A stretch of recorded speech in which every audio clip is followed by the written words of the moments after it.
September 7వ తారీఖు నుండి 21వ తారీఖు వరకు మహాలయ పక్షాలు మొదలవుతున్నాయి.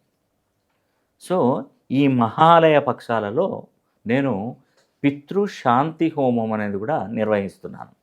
ఎవరైనా కూడా మీరు తల్లిదండ్రులకు బియ్యం ఇవ్వాల్సినటువంటి వారు ఎవరైనా కూడా ఇవ్వలేని పరిస్థితుల్లో విదేశాలలో ఉన్నటువంటి వారు, లేదంటే మీకున్నటువంటి బిజీగా ఉన్నటువంటి దృష్ట్యా మీరు మీ తల్లిదండ్రులకు బియ్యం ఇవ్వకపోతే అది పితృశాపంగా పరిగణించబడుతుంది. సంవత్సరంలో ఒక్కసారి మాత్రమే మనం మహాలయ పక్షాలలో మనకు పితృతర్పణాలు చేస్తుంటారు. కాబట్టి ఈ అవకాశాన్ని ఎవ్వరు కూడా మిస్ చేసుకోవద్దండి.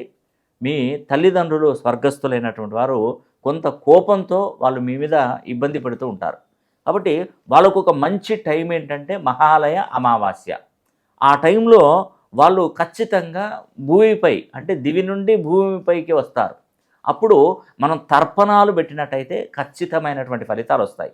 ఆ టైంలోనే మీరు తర్పణాలు చేసినప్పుడు, మీరు మీ పితృలకు పితృదేవతలకు బియ్యం ఇచ్చినప్పుడు, నేను ఇక్కడ అదే టైంకి అదే రోజున నేను ఇక్కడ పితృశాంతి హోమం అనేది కూడా మీ తల్లిదండ్రుల పేరు మీద నేను ఈ హోమం చేయడం జరుగుతుంది.